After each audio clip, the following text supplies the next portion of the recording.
আসসালামু আলাইকুম ও শুভ সন্ধ্যা। আজকের উসাব ক্যারিয়ার আড্ডা ১৯তম পর্বে আপনাদের সবাইকে স্বাগতম।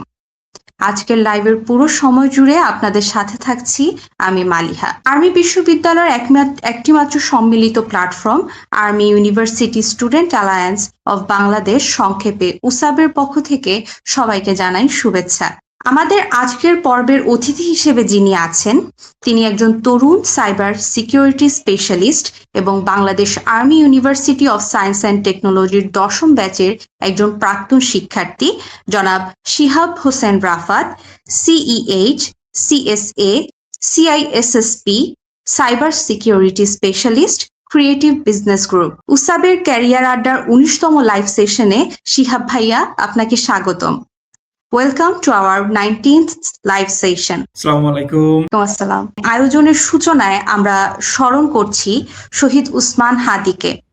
ন্যায়, সত্য ও আদর্শের পথে অবিচল থেকে তিনি যে তিনি যে আত্মত্যাগের দৃষ্টান্ত স্থাপন করে গেছেন তা আমাদের জন্য চিরকাল অনুপ্রেরণার উৎস হয়ে থাকবে।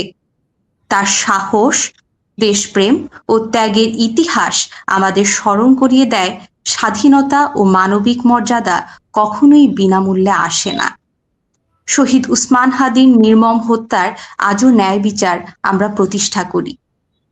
এই হত্যাকাণ্ডের সঙ্গে জড়িত সকল অপরাধীর দ্রুত, সুষ্ঠু ও দৃষ্টান্তমূলক বিচার নিশ্চিত করা রাষ্ট্র ও সমাজের নৈতিক দায়িত্ব। বিচারহীনতার সংস্কৃতি ভেঙে দিয়ে ন্যায় বিচার প্রতিষ্ঠাই হবে শহীদ উসমান হাদির প্রতি আমাদের প্রকৃত শ্রদ্ধা। ভাইয়া, প্রথমে অনুরোধ করব আমাদের দর্শকদের উদ্দেশ্যে আপনার পরিচিতি তুলে ধরার জন্য। ওকে, থ্যাংক ইউ মুসাব আমাকে কথা বলার সুযোগ দেওয়ার জন্য। সো আমি শিহাব হোসেন রাফাত, বর্তমানে as a cyber security specialist হিসেবে ক্রিয়েটিভ বিজনেস গ্রুপে আছি এবং পাশাপাশি আমি Bangladesh army university of science and technology BAUST সৈয়দপুরের সিএসসি 10 ব্যাচের একজন শিক্ষার্থী ছিলাম। সো বাউস্ট অ্যালামনাই হিসাবেও আমি আপনাদের সাথে আছি। ওকে ভাইয়া, আপনার কাছে আমার প্রথম প্রশ্ন, আপনার সাইবার সিকিউরিটির ক্যারিয়ারের শুরুটা কেমন ছিল? এই ফিল্ডে মানে আসার যে অনুপ্রেরণা সেটা আপনি কোথা থেকে পেয়েছেন? আমি যদি বলি এই ফিল্ডে আসার জার্নিটা কিন্তু আমার একদম মানে যে হয় না যে না ঠিক আছে হুট করে চলে আসা, এরকমই ছিল মূলত। তো প্রথমত যেটা যদি আমি একদম ক্লিয়ারলি বলি সেটা হচ্ছে ভার্সিটি লাইফ থেকে শুরু ছিল, মানে টুকটাক আইওটি রিলেটেড কাজ করা বা আইওটি ডিভাইস নিয়ে কাজ করা করতে করতে বা সেগুলোর কমিউনিকেশন নিয়ে কাজ করা, বা আমি যদি বলি এক কথা রোবোটিক্স, ছোট ছোট রোবোটিক্স প্রজেক্টস বা অন্য কিছু নিয়ে কাজ করা। কাজ করতে করতে এক সময় যেটা আসলো সেটা হচ্ছে কমপ্লিটলি নেটওয়ার্কিং সেক্টরটার উপরেই আর কি ফোকাসড হয়ে গেলাম। কজ কমিউনিকেশন কমিউনিকেশন কমিউনিকেশন, দেন এত কমিউনিকেশন যখন হচ্ছে ডেফিনেটলি সেই কমিউনিকেশনটার কিন্তু সিকিউরিটিটা দরকার। তো পরবর্তীতে যে সিকিউরিটিটা ইনশিওর করতে করতে আস্তে আস্তে আমার কমিউনিকেশনের সিকিউরিটি বা এই যে সাইবার সিকিউরিটি সেক্টরে আসা। এবং আমি যদি বলি যে আমার একটা মাত্র অনুপ্রেরণা বা যে আমাকে হাতে ধরে এই ফিল্ডটা চেনাইছে বা আমাকে কাজ করার জন্য হেল্প করেছে, তো আমার ভার্সিটির মাল্টিপল টিচার্স আছে এনার সাথে জড়িত। তো আমি একজনকে খুবই মিস করি এবং আমি তাকে শ্রদ্ধা করে স্মরণ করি, সেটা হচ্ছে আমাদের তাহের মোহাম্মদ মাহাদি স্যার।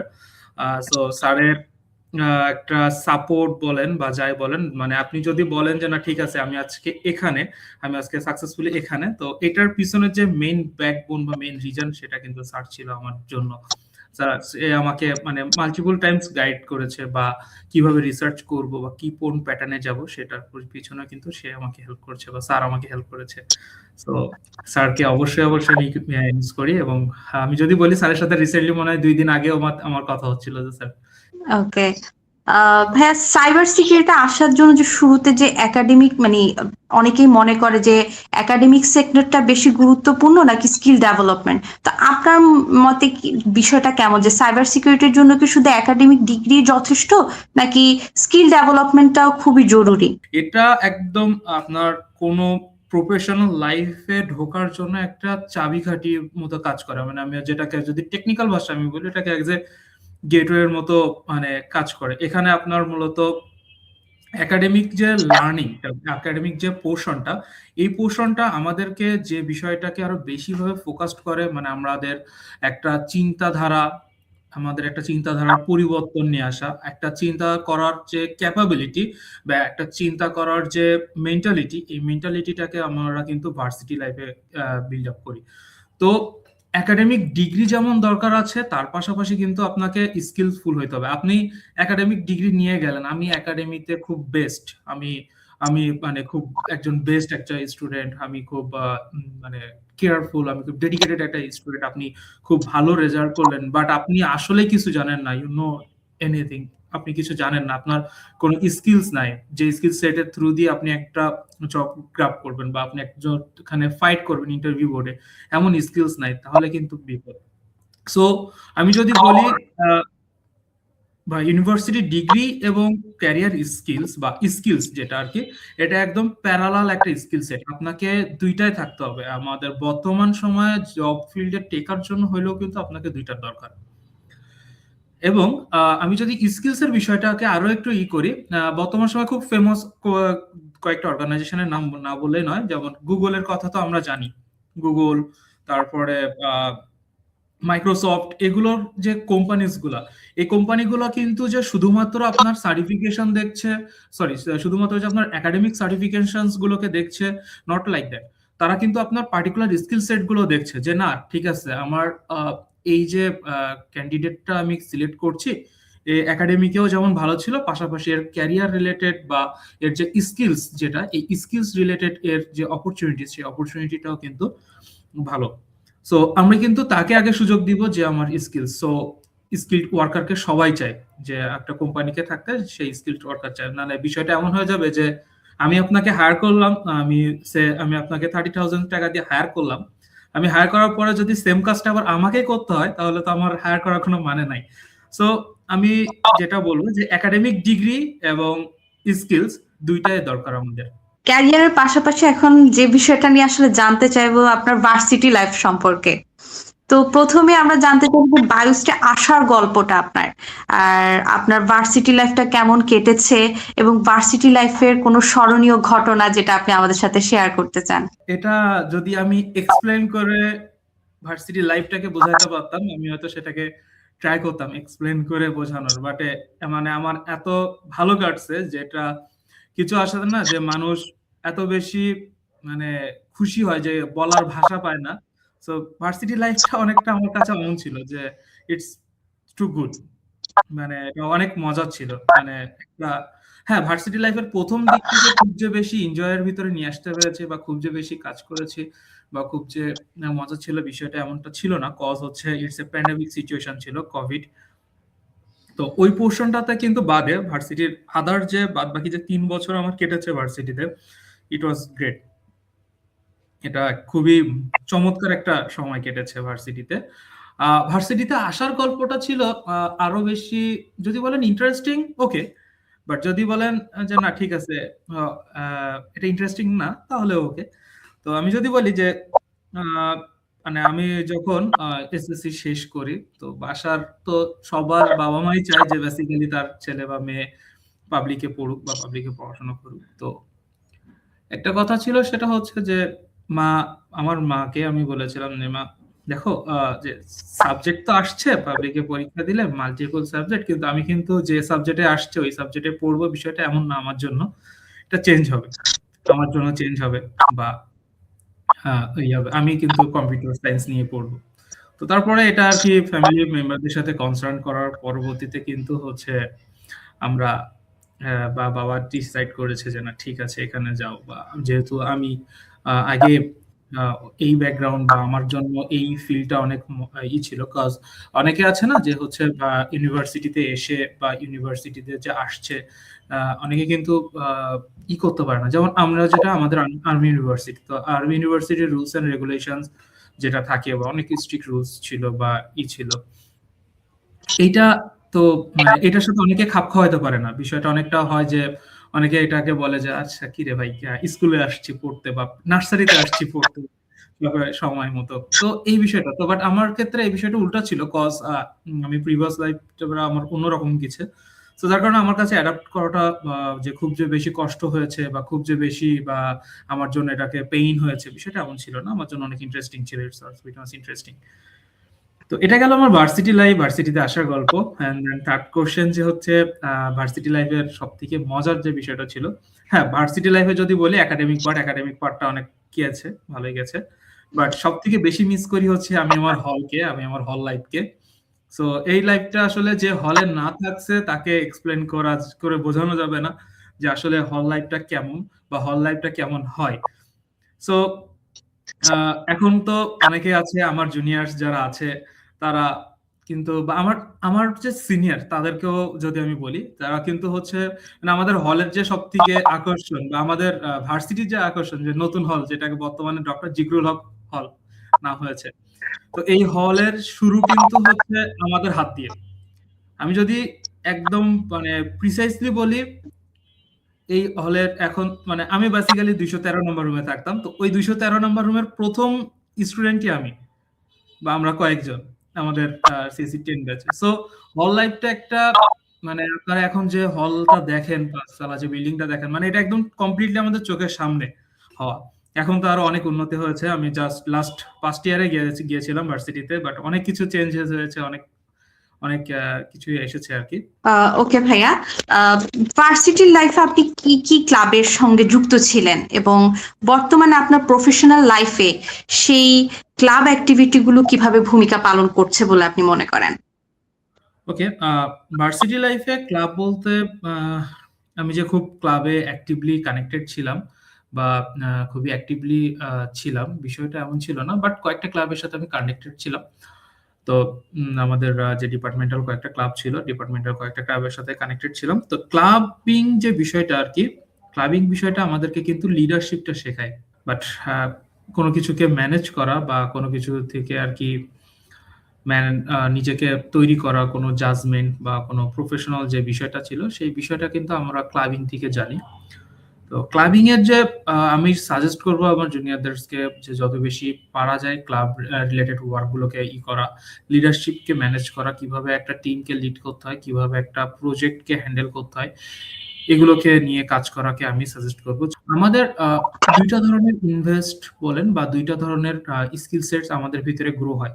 একটা ধরনের স্কিল সেট আমরা যেটা একদম সরাসরি দেখছি যে হ্যাঁ, আমি যেহেতু টেকনিক্যাল ব্যাকগ্রাউন্ডের, আমার টিচার্স আমাকে programming related multiple problem solve করাচ্ছে, আমার টিচার আমাকে মাল্টিপল প্রোগ্রামিং ল্যাঙ্গুয়েজকে ট্রেনিং করাচ্ছে। তো এই রিলেটেড প্রবলেমস গুলো কিন্তু আমরা ইজিলি সলভ করতে পারি বা এগুলো আমাদের প্যারালাল স্কিল সেটের মধ্যে কাজ করে। মানে আমি যে গ্রোথটা হচ্ছে আমার নিজের ভিতরে, সেই গ্রোথটাকে আমি দেখতে পাচ্ছি।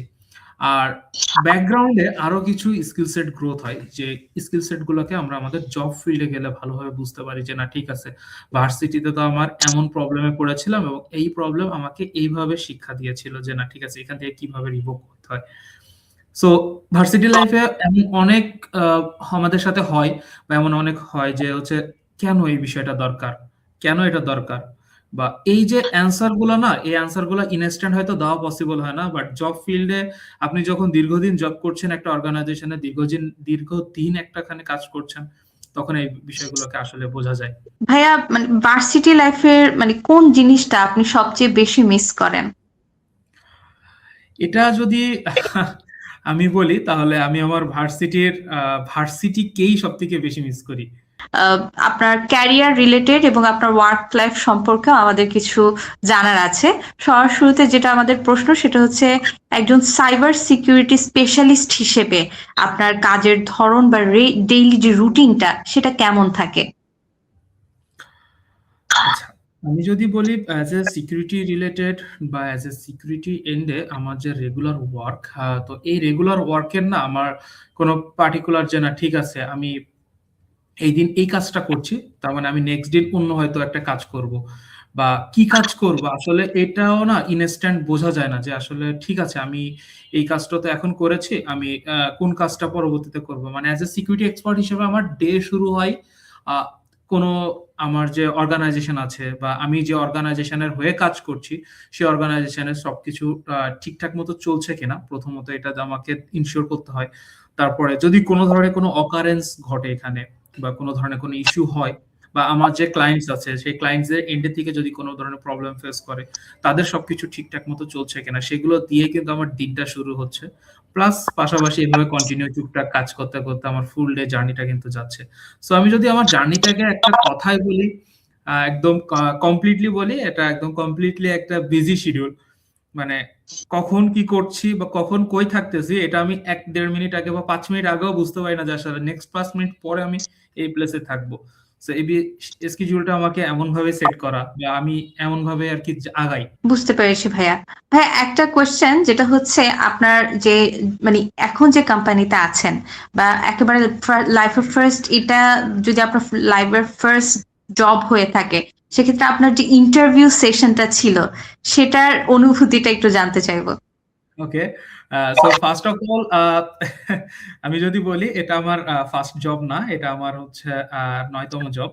তো আমি এখন যেখানে আছি এটা আমার 9th জব। তো আ আমার ইন্টারভিউ সেশনের এক্সপেরিয়েন্সটা যদি আমি বলি বা আমার ইন্টারভিউ সেশনের এটা বলি, ইটস গুড। মানে আমার টেকনিক্যাল যে ছিলেন তিনি কিছু টেকনিক্যাল কোয়েশ্চেন করেছে। দেন এইচআর আমার সাথে কিছু কথা বলছে। দেন আমার অর্গানাইজেশনের বস আমার সাথে কথা বলছে। It's good. বাট আপনি যদি প্রিসাইসলি জিজ্ঞাসা করেন যে আমার কাছে যদি বলে যে একদম বিগিনার এন্ডে ভাইয়া যে আটকাবে কোথাতে বা বিগিনার এন্ডে কি হবে? সেটা বিগিনার এন্ডে দেখেন, আমি যে ইন্টারভিউ প্রসেসটার ভিতরে গিয়েছি, এখানে কিন্তু কোথাও আমাকে একবারও বলে নাই যে ভার্সিটি লাইফে তো আপনি এই থিওরিটা পড়েছিলেন বা এই থিওরিটা আপনি পড়ছেন, এই থিওরিটা আসলে আমার কি কাজে লাগছে? বা এই থিওরিটা আসলে একটু আমাকে বলেন। বিষয়টা কিন্তু এমন ছিল না। বিষয়টা আমি যেটা মেইন কথা আছি যে টেকনিক্যাল এন্ড এর কোয়েশ্চেন। যে ফিল্ডে আমি যাচ্ছি সেই ফিল্ডে টেকনিক্যাল এন্ডে কি কোয়েশ্চেন হতে পারে? সেই কোয়েশ্চেন গুলো কিন্তু তারা আমাকে বারবার জিজ্ঞেস করেছে বা তারা আমাকে আস্ক করেছে। আমার অ্যাজ এ আমি বলি যে এই ফিল্ডে আসতে গেলে আমার যে রিলেটেড যে সাইট গুলো আছে সেই সাইট সম্পর্কে আমার নলেজ কতটুকু আছে সেগুলো। তার মানে আবার এটা না, কেউ আবার অনেকে এটা মনে করে যে ঠিক আছে তাহলে তো ভার্সিটি পড়াশোনার কোনো দরকারই নাই। এটা না। ভার্সিটি আমাদেরকে যে আ পোরশনটা দিচ্ছে, এই পোরশনটা বা যে জ্ঞানটা আমাদেরকে দিচ্ছে, যে নলেজটা আমরা ভার্সিটি থেকে পাচ্ছি, এই নলেজটা আমাদের দরকার। আমরা যে ফার্দার যে আমাদের নিজেদেরকে যে সেলফ লার্নিং যে পিরিয়ডটা বলে বা নিজেকে আরো আপ স্কিল করা, আপ স্কিলের ক্ষেত্রে কিন্তু আমার ওই থিওরিটিক্যাল নলেজটা দরকার। ওই থিওরিটিক্যাল নলেজ না থাকলে it's impossible to grow your career. আমার যে প্রশ্নটা এরপর আপনার কাছে করব সেটা হচ্ছে প্রফেশনাল লাইফে এখন পর্যন্ত আপনার মোকাবেলা করা সবচেয়ে চ্যালেঞ্জিং সিকিউরিটি থ্রেট কি ছিল? আ আমার প্রফেশনাল লাইফে বা আমি যে টোটাল অলমোস্ট আমি যদি বলি, এই ফিল্ডে আমি যতদিনই আছি, it's almost 3 years, almost 3 years. So এই 3 ইয়ার্স এর জার্নিতে সবথেকে বেশি আমাকে যে জিনিসটাকে সাফার করাইছে টোটাল ২ টা জিনিস আমি বলি। তো ১ম যে জিনিসটা হচ্ছে আ হোপফুলি এটা হলো অলমোস্ট আপনার রাত্রের একটা কাহিনী। মানে মোটামুটি ভালোই একটা রাত আমি যদি বলি এটা টোটাল ২টা ৩০ রাত অলমোস্ট। তো ওই সময় একটা ইমার্জেন্সি ফোন আমার আসে এবং যে অর্গানাইজেশন থেকে ফোন এসেছে তারা মানে আমাদের বাংলাদেশ গভর্নমেন্টই হ্যান্ডেল করে তাদেরকে। সে অর্গানাইজেশন গভর্নমেন্টেরই অর্গানাইজেশন এবং তাদের সিকিউরিটি যাওয়া মানে টোটাল বাংলাদেশের সিকিউরিটি চলে যাওয়া, বিষয়টা এমনটা ছিল। তো ফোন আসে এবং আমাকে ইমার্জেন্সি রেসপন্স করতে হয়। তো আমার রেসপন্স টাইমটা ছিল অল অ্যাবাউট আপনার ১৪ ঘন্টার কাছাকাছি। মানে ১৪ ঘন্টা আমি একখানে বসা, একখানে বসে মানে আমার জাস্ট কফি, মানে রাত্রে থেকে অলমোস্ট মনে হয় নেক্সট দিন বিকাল পর্যন্ত আমার ১৪ ঘন্টার যে একটা জার্নি ছিল, এই জার্নিটা অনেক মানে আমার কাছে খুব ইন্টারেস্টিং ছিল। প্লাস মানে ভয়েরও ছিল যে না ঠিক আছে আমি যদি করতে না পারি আমার কি হবে বা এই অর্গানাইজেশনের কি হবে এটা ছিল। অ্যান্ড এই বছরই জানুয়ারির ফার্স্ট দিকে আমার আরেকটা অর্গানাইজেশনের সাথে কাজ করার একটা এক্সপিরিয়েন্স হয়েছে। সেটা হচ্ছে ছিল জিরো ডে অ্যাটাক বলি আমরা যেটাকে। মানে কোনো ভালনারেবিলিটি বা কোনো ওয়ার্নিং নাই। আমি অ্যাটাক করেছি এবং এই অ্যাটাককে প্রিভেন্ট করা এবং এই অ্যাটাক থেকে হচ্ছে আমাকে ওই কোম্পানিকে রিভোক করাটা একটা খুব টাফেস্ট কাজ ছিল। কজ তারা একদম কোম্পানির যে ডাটা, কোম্পানির যে ক্রিডেনশিয়ালস যেগুলো একদম টোটালটাকে হচ্ছে মানে তারা সিকিউর বা তারা এনক্রিপ্ট করে ফেলেছিল। তো ওইটা থেকে ওই জায়গা থেকে আমাকে ওই অর্গানাইজেশনকে আবার অনলাইনে নিয়ে আসাটা খুব আমার জন্য চ্যালেঞ্জিং ছিল। সো এই দুইটা অনেক মানে হয়তো বললে মনে হইতেছে আরে এটা তো কোনো বিষয় না বা এটা ইজি, বাট এটা যখন মানে আমরা যখন করেছি মানে আমাদের কাছে এটা একদম পাহাড় সমান মনে হচ্ছে যে না ঠিক আছে এটা কিভাবে সলভ হবে। বা আমি যেটা প্রথম আমার যে প্রথম যে এটা বললাম ওখানের বিষয়টা ছিল যে আমরা তো ঢুকেছি বাট আমরা কিন্তু আমাদের এক্সিট টাইমটা জানতাম না যে না ঠিক আছে আমরা তো এখন ঢুকছি, আমরা এক্সিট হবো এখান থেকে কই থেকে। তো এটা আসলে আমার জন্য অনেক একটা ইন্টারেস্টিং টাইম ছিল, প্লাস লার্নিং পিরিয়ডও ছিল, অনেক কিছুই লার্নিং হয়েছে। ওকে ভাইয়া, একটু ভিন্ন ধাঁচের প্রশ্ন, যেটা হচ্ছে এআই এখন আমাদের দৈনন্দিন জীবনকে মানে বেশ প্রভাবিত করছে। এর নৈতিক দিক, তারপরে এর চ্যালেঞ্জ এবং শিক্ষার্থীদের জন্য দায়িত্বশীল ব্যবহারের বিষয়ে আপনার পরামর্শ কি? এবং ভবিষ্যতে এআই কি সাইবার সিকিউরিটিকে আরো নিরাপদ করবে নাকি এটাকে আরো বেশি ঝুঁকির দিকে ঠেলে দিবে? ওকে, গুড কোশ্চেন। এবং এটা খুবই এখন ফ্রিকুয়েন্টলি আমিও পাই যে ভাই এআই তো চলে আসছে কি হবে।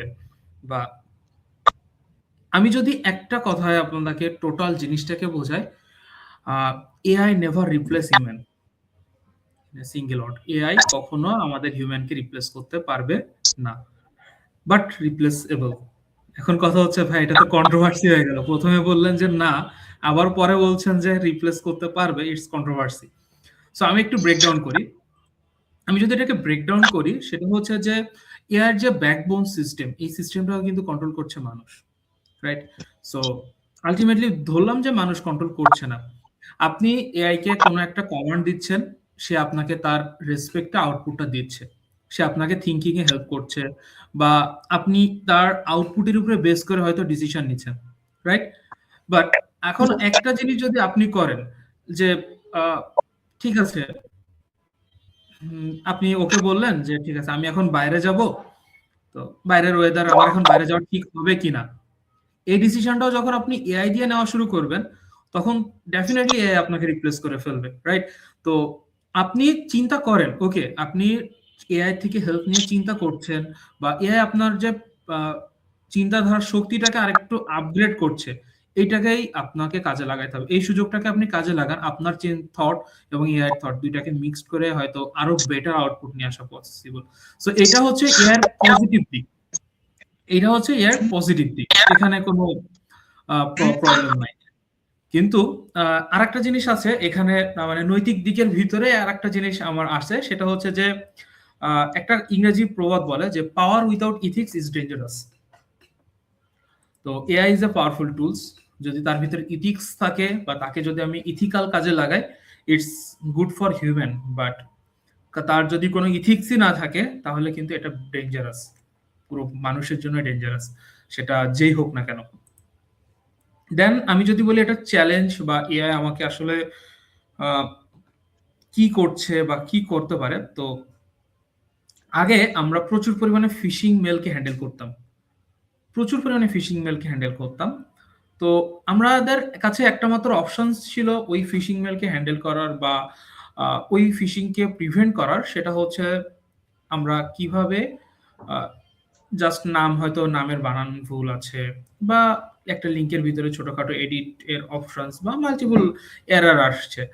বাট এখন যেটা হয়েছে, এআই দিয়ে এআই নিখুঁতভাবে বা এআই এমনভাবে এইগুলোকে বিল্ড আপ করছে যেটা আমাদের জন্য কিছু কিছু সময় চ্যালেঞ্জেস হয়ে যাচ্ছে, বা যেটা হয়তো নর্মালি ডিটেক্ট করা পসিবল না সেটাকে অন্য মেথডে হয়তো ডিটেক্ট করতে হচ্ছে, বা অন্য কোনো ভাবে সেটাকে ডিটেক্ট করতে হচ্ছে। সো এটা হচ্ছে এর সব থেকে বড় হ্যাম্পার আমাদের ফিল্ডে, যে আমাদের জন্য কাজ করাটাও কিন্তু, প্লাস আমাদের জন্য যে এই বিষয়টাকে সার্ভাইভ করা বা এই বিষয়টাকে ওঠানোটাও আমাদের জন্য কষ্ট। বাট এখন এটা তো গেল।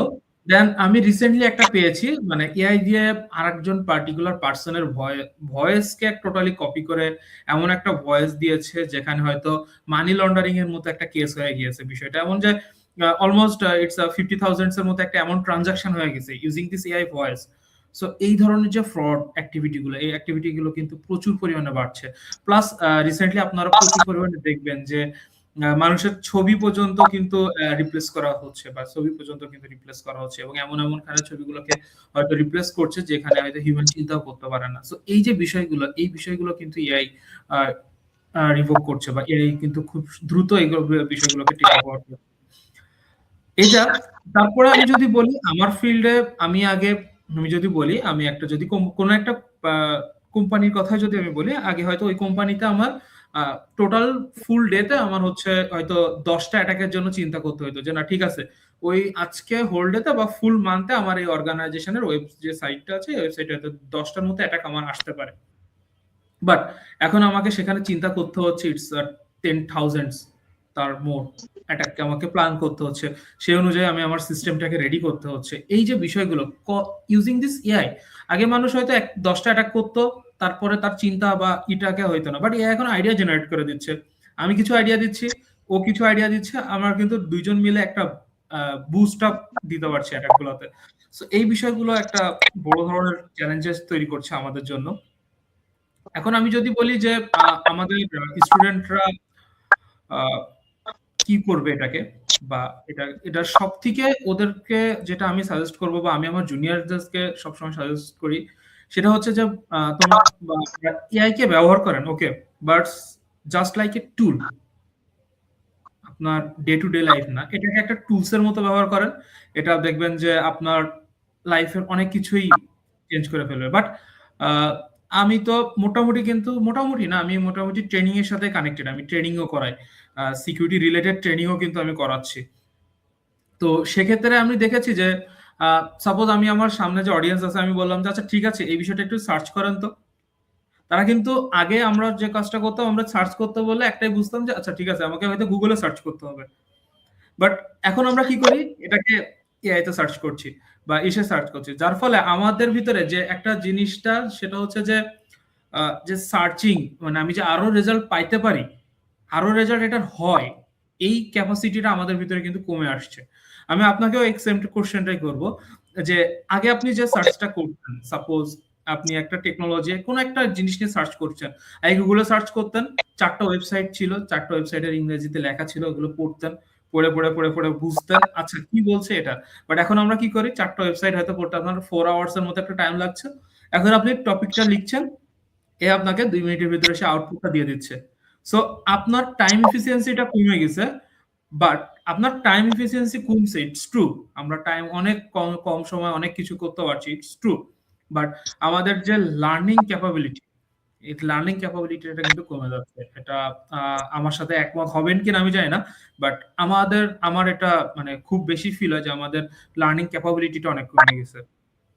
কারণ এআই আমাকে মাল্টিপল জায়গা থেকে সামারিটা এনে দিচ্ছে, আমি সামারিটা পড়তেছি, দেন আমি টপিকটা বোঝার ট্রাই করছি। বাট হয়তো ও যে সামারিটা দিয়েছে, এআই আরো একটা যে জিনিসটা কাজ করে, এআই কিন্তু আমাদের ভিতরে একটা হ্যালোসিলেশনের মতো তৈরি করে, এটা খেয়াল করেছেন কিনা যায় না, যে হ্যালোসিলেশনটা আমাদেরকে এইটা ফিল করায় যে এইটা এটার গণ্ডি, এইটার বাইরে অন্য কিছু নাই।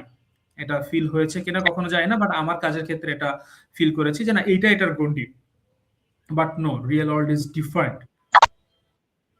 সো এটা একটা আমার কিসের জন্য, দেন আমরাও করেছি ভার্সিটি লাইফে, আমরা প্রচুর পরিমাণে অ্যাসাইনমেন্ট কপি করতাম, একজনের অ্যাসাইনমেন্ট আরেকজন কপি করতাম, বা যাতে টিচার ধরতে না পারতো হয়তো 3 জনের অ্যাসাইনমেন্ট মিলে একজনের একটা অ্যাসাইনমেন্ট হইতো, একজনের ইন্ট্রোডাকশন, আরেকজনের ডিসক্রিপশন, দেন আরেকজনের কনক্লুশন, তিনটা মিলে একটা হইতো। এভাবে আমরা অনেকভাবে এটা করেছি, বাট সেটাও ছিল যে না ঠিক আছে এটা গুগলের থেকে হয়তো নিয়ে করছি, বাট বর্তমান সময় যেটা হয়, ওকে স্যার আমাকে এই প্রবলেমটা দিছে, এটা একটা অ্যাসাইনমেন্ট রেডি করে দাও, এআই আমাকে সুন্দর করে অ্যাসাইনমেন্ট রেডি করছে, হয়তো আমরা জাস্ট কিছু মডিফিকেশন করতেছি, কিছু চেঞ্জ করতেছি, করে আমরা সুন্দর মতো অ্যাসাইনমেন্টটাকে বসায় প্রিন্ট করে জমা দিতেছি। এই কাজটা করা খুবই বেশি আর কি ক্ষতিকর আমাদের জন্য, বিশেষ করে আমার জুনিয়র্স বলেন বা আমাদের পরে আরো যারা আছে, বা আমি যদি এক কথায় বলি আমাদের ছোট ভাইদের জন্য বা ভাই বোনেদের জন্য এই বিষয়টা আসলে অনেক ক্ষতিকর, যে না তারা একদম পার্টিকুলারলি কপি করছে, তাদের কোনো কিছু লাগতেছে না, পরিশ্রম লাগতেছে না, বাট নো, আসলে আপনি আটকাবেন, বা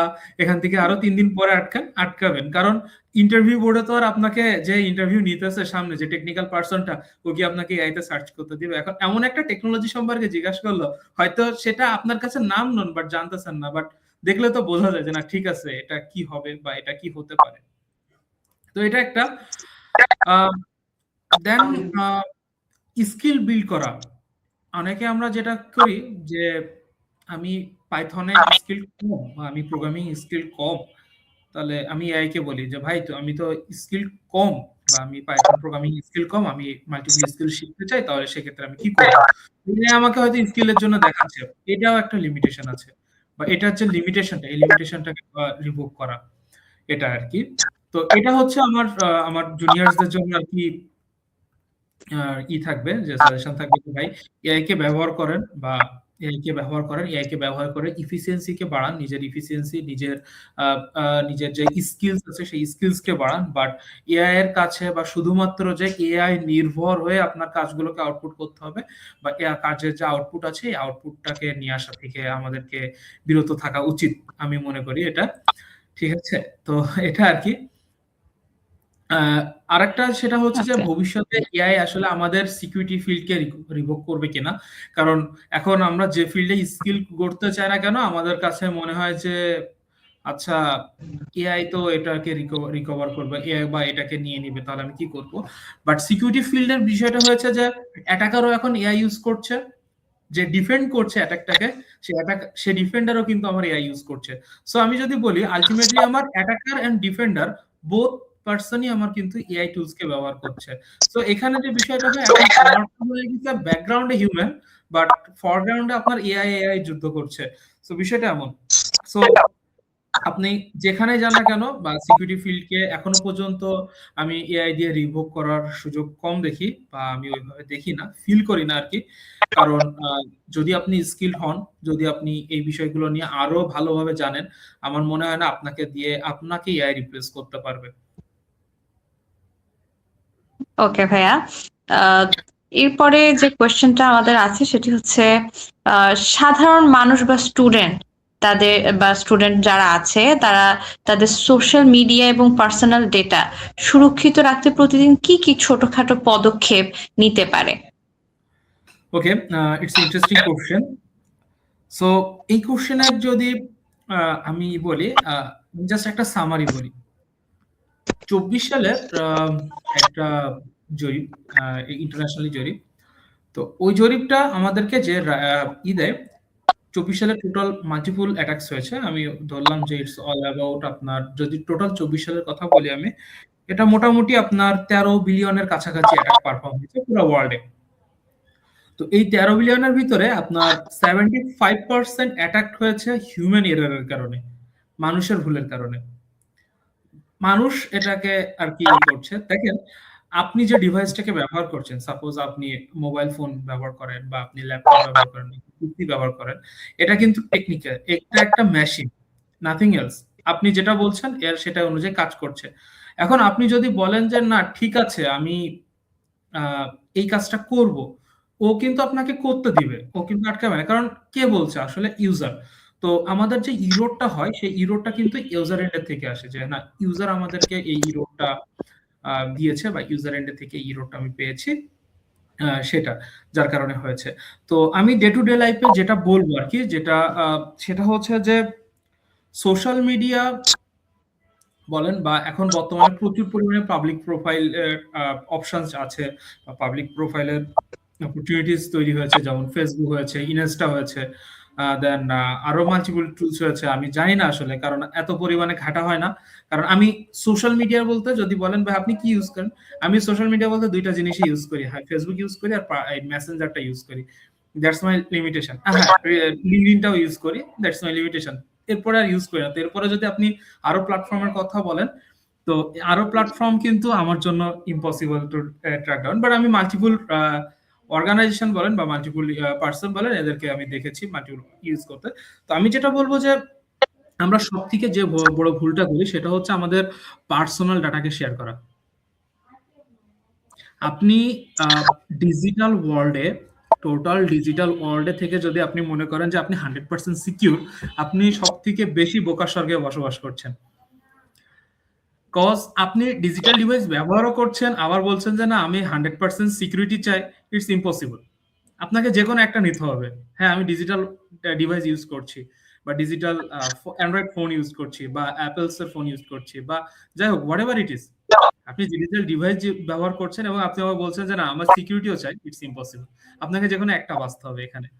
তো যেটা হয় সেটা হচ্ছে যে আ আমরা যেটা সাজেস্ট করি সবসময় পিপল কে কাউকে বিলিভ না করা। কাউকে বিলিভ না করা। কাউকে বিলিভ না করা মিন্স সাপোজ আপনাকে একটা ফ্রেন্ড একটা লিঙ্ক দিল যে ভাই এই লিঙ্কে দেখ হচ্ছে এমন একটা আসছে বা এমন একটা প্রোগ্রাম রান হয়েছে যেটা হয়তো আমাদের জন্য হেল্পফুল। আপনি যেহেতু আপনার ফ্রেন্ড পাঠিয়েছে লিঙ্কটা, আপনি উইথাউট এনি কুইরি লিঙ্কটা আপনার কাছে বিলিভেবল। বাট হু নোজ আপনি লিঙ্কটাতে ক্লিক করলেন, সাথে সাথে আপনার ক্যামেরার অ্যাক্সেস আরেকজন পার্টিকুলার পার্সনের কাছে চলে গেল, সাথে সাথে আপনার পার্সোনাল ফোন ডাটা চলে গেল। তাহলে তো আপনি হয়তো জানতেছেন না, বাট আপনার ডাটা তার কাছে। আপনার হয়তো ক্যামেরাকে সে 24 আওয়ার অ্যাক্সেস করতে পারছে, আপনি কি কথা বলছেন, কি লিখছেন, ইভেনচুয়ালি আমরা ফোনে কি লিখতেছি বা আমরা ল্যাপটপে কি লিখছি সেটা পর্যন্ত ট্র্যাক ডাউন করা পসিবল, বা সেটা পর্যন্ত এটাকে নেওয়া যায়। সো এটা গেল ইউনিভার্সিটি লাইফ। সো আমরা ভার্সিটি হচ্ছে আমাদের কাছে একটা ছিল রঙিন দুনিয়া। এই দুনিয়াতে সবকিছুই ভালো লাগে আমাদের কাছে। তো আমি যদি বলি যে আমরা অনেক সময় মানে রিলেশনশিপে আসি বা মাল্টিপল সেগমেন্টে একজন আরেকজনের সাথে কানেক্টেড হই, আমরা প্রচুর পরিমাণে আমাদের পার্সোনাল ডাটা শেয়ার করি। I mean personal data means আমাদের ইমেজেস, আমাদের ভিডিওস, তো এইগুলোকে আমরা শেয়ার করি। আমি সবসময় সাজেস্ট করি সোশ্যাল মিডিয়াতে এগুলো শেয়ার না করা। হ্যাঁ ঠিক আছে, তাহলে অনেকে বলতে পারেন যে তাহলে তো আমাদের ফ্রেন্ডশিপ থাকবে না বা what ever it is. Okay, friendship রাখতে চান, ঠিক আছে, আপনি কফি খান, একসাথে বসেন, বসে কফি খান, একসাথে বসেন, গল্প করেন। সো ডাটা শেয়ার করার মাল্টিপল ওয়ে আছে। সো ডাটা শেয়ারকে অবশ্যই অবশ্যই আপনাকে রেস্ট্রিকশন করতে হবে এটা। আর কাউকে ট্রাস্ট না করার যে বিষয়টা, আপনি একটা পার্টিকুলার পার্সনকে আপনার ডিভাইস দিয়ে রেখে দিচ্ছেন, সেটা আপনার ফোন হোক, সেটা আপনার ল্যাপটপ হোক, আপনি ডিভাইস দিয়ে রাখলেন, ডিভাইস সে ইউজ করলো, সে ডিভাইসে কি করছে না করছে সেটা কিন্তু আপনি জানেন না। আর বর্তমান সময়ে সিকিউরিটি রিলেটেড একজনকে কিভাবে হার্ম করা যায় সে রিলেটেড প্রচুর পরিমাণ টিউটোরিয়ালস আপনি এআই দিয়ে তৈরি করেন। এআই কে আপনি যদি একটু ম্যানিপুলেট করতে পারেন, ও আপনাকে এমন ধরনের টিউটোরিয়ালস তৈরি করে দিচ্ছে। এআই কে যদি একটু ভালোভাবে ম্যানিপুলেট করতে পারেন, আপনি পেলোডস বা ম্যালওয়্যারকে তৈরি করতে পারছেন। আপনি ইউটিউবকে যদি একটু ডিপ রিসার্চ করেন, আপনি রিসোর্স পাচ্ছেন। আপনি গুগলকে যদি একটু রিসার্চ করেন, আপনি রিসোর্স পাচ্ছেন। তো কে কোন রিসোর্স ব্যবহার করতেছে। আর ভার্সিটি লাইফে যেটা হয় যে কারোর কোনো ফিল্ড কিন্তু ফিক্সড থাকে না, সবাই সব ফিল্ডে যাইতে চায়, সবাই সব ফিল্ডে এটার ইন্টারেস্টিংটা বা এটার যে ইন্টারেস্ট আছে সেই ইন্টারেস্ট একটা গ্রাব করতে চায়। সো কে কোন ফিল্ডে আপনাকে কে গিনিপিগ বানাইতেছে এটা কিন্তু আপনি জানেন না। সো আপনার ডিভাইস দেওয়া থেকে রেস্ট্রিকশন, হ্যাঁ ভাই আমার ডিভাইস তুমি আমার সামনে ব্যবহার করো। আমরা ল্যাপটপে অনেক সময় অনেক সফটওয়্যারস বা প্রোগ্রামকে ইনস্টল করা লাগে যার জন্য আমাদের অন্যের হেল্প দরকার হতে পারে, সেটা আপনার আমার সামনেই করো।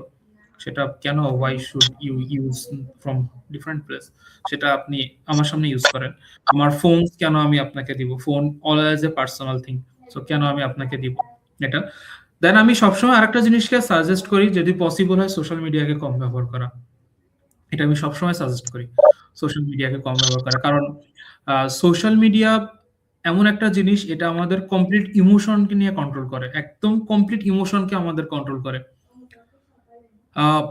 আমি যদি রিসেন্ট যে অ্যাক্টিভিটিটা যদি বলি, রিসেন্ট অ্যাক্টিভিটি যেটা হচ্ছে আমাদের হাদি মারা গেল।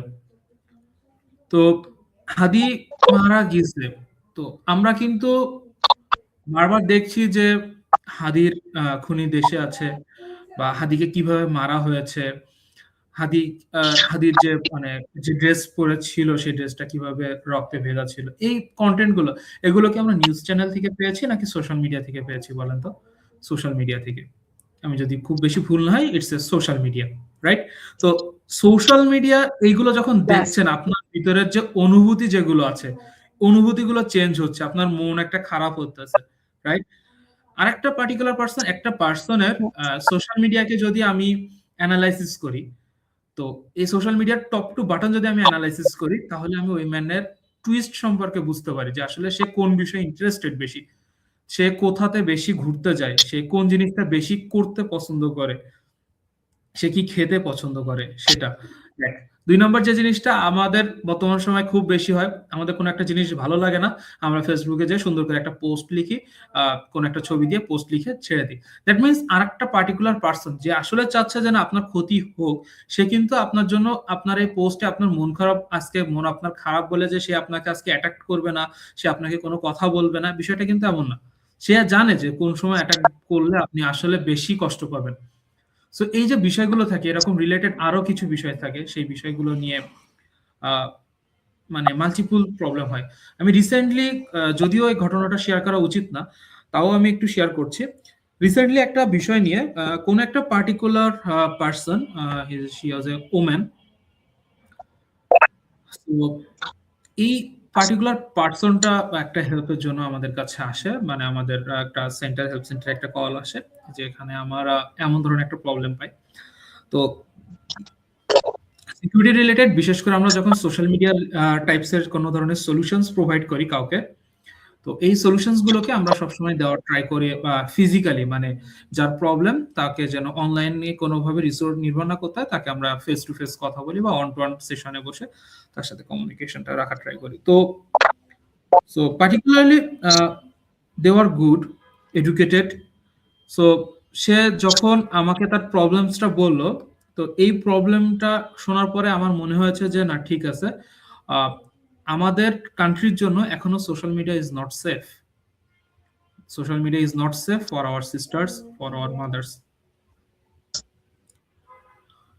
Cause তার যে অপোজিট সাইডে যে পার্সনটা আছে তাকে এমনভাবে ব্ল্যাকমেলিং করছে যে ব্ল্যাকমেলটাকে কোনোভাবে সে রিভোভ করা পসিবল না, এবং সে মাল্টিপল টাইম ট্রাইও করছে তার থেকে কোনো অ্যামাউন্ট দিয়ে তার থেকে আসার বা অন্যভাবে, বাট পসিবল হয় না। দিন শেষে কিন্তু সে আসছে, সে জিজ্ঞাসা করতেছে যে আসলে আমি কি করতে পারি।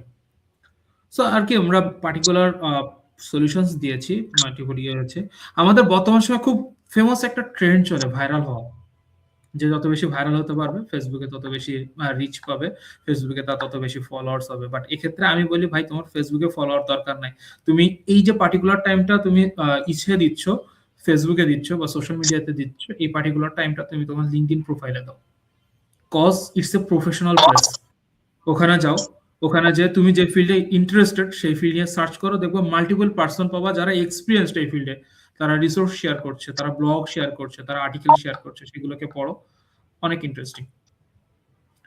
সো এটা আর কি। তো আমি সবসময় সাজেস্ট করবো যেটা হলো সোশ্যাল মিডিয়াকে, সোশ্যাল মিডিয়ার সর্বপ্রথম যে সাজেশনটা থাকবে আমার কাছে, আমার জন্য, আমার জুনিয়র্সদের জন্য, আমার সিস্টার্স, আমার ব্রাদার্সদের জন্য, সেটা হচ্ছে সোশ্যাল মিডিয়াকে কম ব্যবহার করো, অলওয়েজ কম ব্যবহার করো, সোশ্যাল মিডিয়া ব্যবহার করোই না,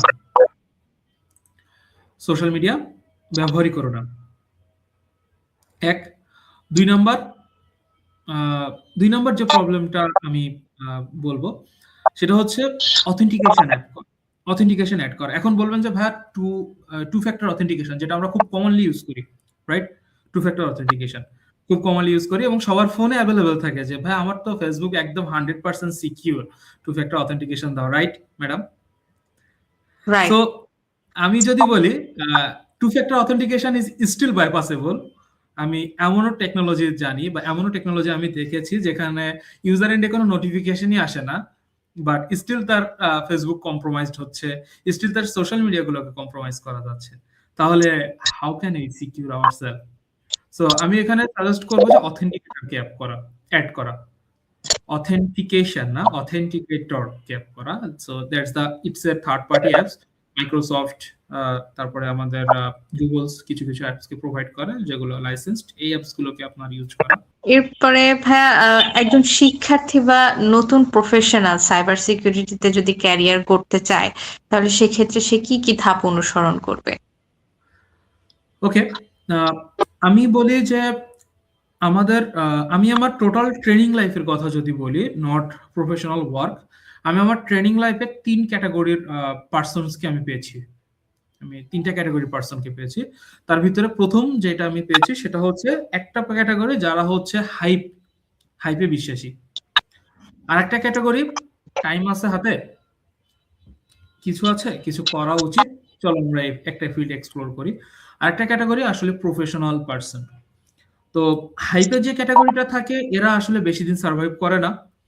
সেকেন্ড যে ক্যাটাগরিটা আমি বললাম, যারা হচ্ছে টাইম যাদের কাছে আছে, যারা আসলে আগ্রহী, তাদের যে বিষয়টা হয় সেটা হচ্ছে যে ঠিক আছে, জবে ঢুকছি, এখন টাইম পাচ্ছি না, ওকে গুড।